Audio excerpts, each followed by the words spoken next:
नमस्कार दोस्तों, स्वागत है आप सभी का आपके अपने चैनल बेस्ट जी के टेस्ट पर। तो दोस्तों एक और नया वीडियो लेकर आए हैं हम और ये वीडियो रहने वाला है भारत के राष्ट्रपति से, जिसमें हमने 50 प्रश्न लिए हैं। तो दोस्तों ये वीडियो आपके लिए बहुत ही महत्वपूर्ण होने वाला है, क्योंकि पॉलिटी एक ऐसा टॉपिक है जिससे हर किसी भी एग्जाम में 2 से 3 प्रश्न जरूर आते हैं, जिसमें अधिकतर चांस होते हैं कि भारत के राष्ट्रपति से उसमें एक प्रश्न जरूर पूछा जाता है। तो दोस्तों जितने भी अभी तक प्रश्न पूछे गए हैं उनमें से हमने जो बेहतरीन प्रश्न हैं उन सभी प्रश्नों का समावेश इस वीडियो में लिया है। तो वीडियो अंत तक ज़रूर देखिएगा। चलिए शुरू करते हैं इस वीडियो को। तो हमारा पहला प्रश्न है कि भारत का प्रथम नागरिक कौन होता है? तो भारत का प्रथम नागरिक जो होता है वह होता है भारत का राष्ट्रपति। वहीं पर अगला प्रश्न है कि भारत में एक राष्ट्रपति होगा, संविधान के किस अनुच्छेद में कहा गया है? तो यह संविधान के अनुच्छेद 52 में दिया गया है कि भारत में एक राष्ट्रपति होगा। वहीं पर अगला प्रश्न है कि राष्ट्रपति पर महाभियोग संविधान के किस अनुच्छेद के अंतर्गत लगाया जाता है? तो राष्ट्रपति पर महाभियोग संविधान के अनुच्छेद 61 के अंतर्गत लगाया जाता है। अगला प्रश्न है कि राष्ट्रपति शपथ किस अनुच्छेद के तहत लेता है? तो राष्ट्रपति की शपथ का प्रावधान भारतीय संविधान के अनुच्छेद 60 में दिया गया है।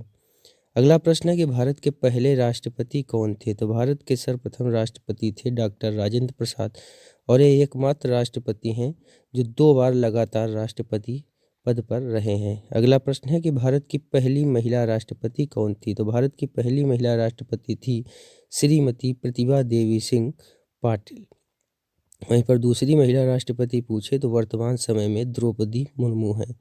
अगला प्रश्न है कि भारत में राष्ट्रपति पद के लिए न्यूनतम आयु कितनी होती है? तो भारत में राष्ट्रपति पद के लिए न्यूनतम आयु 35 वर्ष दी गई है। अगला क्वेश्चन है कि तीनों सेनाओं का सर्वोच्च सेनापति कौन होता है? तो भारत की तीनों सेनाओं का सर्वोच्च सेनापति भारत का राष्ट्रपति होता है। अगला प्रश्न है कि लोकसभा एवं राज्यसभा में राष्ट्रपति कुल कितने सदस्य मनोनीत कर सकता है? तो लोकसभा और राज्यसभा में भारत का राष्ट्रपति कुल 14 सदस्य मनोनीत कर सकता है, जिसमें 12 राज्यसभा से और 2 लोकसभा से मनोनीत करता है। अगला प्रश्न है कि राष्ट्रपति का चुनाव कितने वर्षों के लिए होता है? तो राष्ट्रपति का चुनाव 5 वर्षों के अंतराल में होता है। अगला क्वेश्चन है कि भारत के राष्ट्रपति को शपथ कौन दिलाता है? तो भारत के राष्ट्रपति को शपथ सर्वोच्च न्यायालय का मुख्य न्यायाधीश दिलाता है। अगला क्वेश्चन है कि भारत के मुख्य न्यायाधीश को पद की शपथ कौन दिलाता है? तो भारत के मुख्य न्यायाधीश को पद की शपथ राष्ट्रपति दिलाता है, और राष्ट्रपति को मुख्य न्यायाधीश दिलाता है, ध्यान रखना है।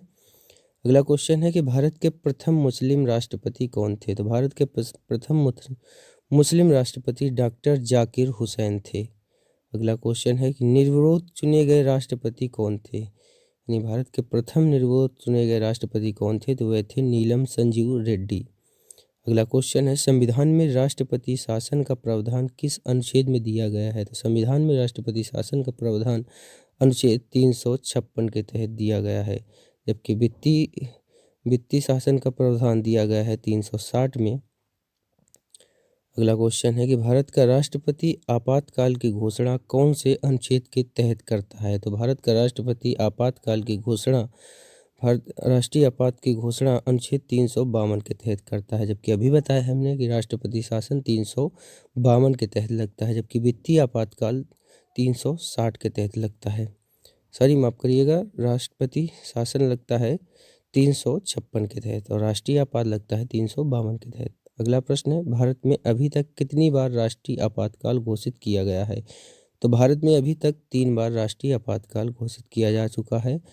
सबसे पहला 1962 में और 1971 और 1975, कुल 3 बार लगाया जा चुका है। दोस्तों अगर आपको ऑप्शनल क्वेश्चन चाहिए तो आप कमेंट करें, अगला वीडियो ऑप्शनल पर बनाया जाएगा। अगला प्रश्न है निर्विरोध चुने गए राष्ट्रपति कौन थे? तो अभी बताया था कि निर्विरोध चुने गए राष्ट्रपति डॉक्टर नीलम संजीव रेड्डी थे। वहीं पर अगला प्रश्न है कि संविधान में राष्ट्रपति शासन का प्रावधान किस अनुच्छेद में दिया गया है? तो संविधान में राष्ट्रपति शासन का प्रावधान अनुच्छेद 356 में दिया गया है, जबकि राष्ट्रीय आपातकाल 352 में दिया गया है। अगला क्वेश्चन है कि भारत का राष्ट्रपति किसके द्वारा चुना जाता है? तो भारत का राष्ट्रपति संसद व विधानसभा के सदस्यों द्वारा चुना जाता है। अगला क्वेश्चन है कि संघ की कार्यपालिका की शक्ति किसमें नियुक्त होती है? तो संघ की कार्यपालिका की शक्ति राष्ट्रपति में निहित होती है अनुच्छेद 53 के अनुसार। याद रखना है आप सभी को अनुच्छेद भी।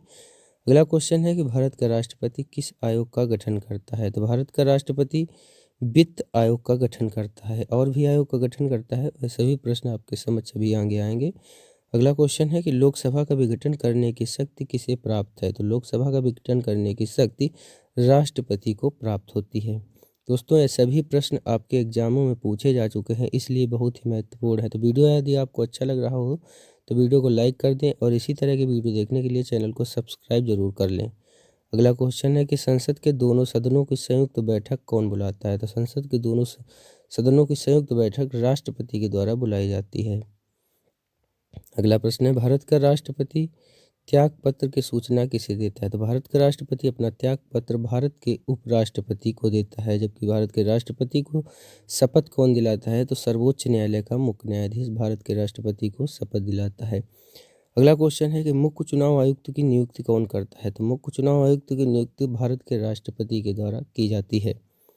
अगला क्वेश्चन है कौन सा व्यक्ति कार्यवाहक राष्ट्रपति तथा उच्चतम न्यायालय का मुख्य न्यायाधीश भी बना है?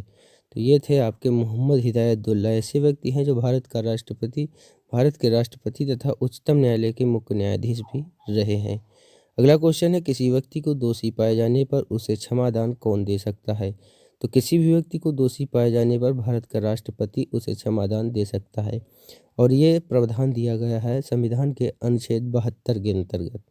अगला क्वेश्चन है भारत के राष्ट्रपति पद में लगातार 2 बार राष्ट्रपति कौन चुने गए? तो हमने पहले ही बताया है कि भारत के राष्ट्रपति पद में लगातार 2 बार राष्ट्रपति चुने गए हैं, डॉक्टर राजेंद्र प्रसाद। अगला क्वेश्चन है लोकसभा में भारत का राष्ट्रपति कितने एंग्लो इंडियन को मनोनीत कर सकता है? लोकसभा में भारत का राष्ट्रपति 2 एंग्लो इंडियन को मनोनीत कर सकता है। अगला क्वेश्चन है किसी राज्य में राष्ट्रपति शासन कितने वर्षों के लिए लग सकता है? तो किसी भी राज्य में राष्ट्रपति शासन अधिकतम 3 वर्षों के लिए लग सकता है। वेरी इंपॉर्टेंट क्वेश्चन है, याद रखना है आप सभी को। अगला प्रश्न है राज्य में राष्ट्रपति शासन की घोषणा कौन करता है? तो राज्य में राष्ट्रपति शासन की घोषणा राष्ट्रपति ही करता है। अगला क्वेश्चन है राज्यपाल की नियुक्ति कौन करता है? तो राज्यपाल की नियुक्ति भारत के राष्ट्रपति के द्वारा ही की जाती है। अगला क्वेश्चन है भारत के महान्यायवादी की नियुक्ति कौन करता है? तो इसकी भी नियुक्ति भारत का राष्ट्रपति ही करता है। बात करें महान्यायवादी के पद संविधान के अनुच्छेद 76 के अंतर्गत दिया गया है। अगला क्वेश्चन है संघ लोक सेवा आयोग के सदस्यों की नियुक्ति कौन करता है? तो संघ लोक सेवा आयोग के सदस्यों की नियुक्ति भारत के राष्ट्रपति के द्वारा ही की जाती है। अगला क्वेश्चन है भारत के नियंत्रक एवं महालेखक परीक्षक किसके द्वारा नियुक्त किया जाता है? तो भारत का नियंत्रक एवं महालेखा परीक्षक भारत के राष्ट्रपति के द्वारा नियुक्त किया जाता है।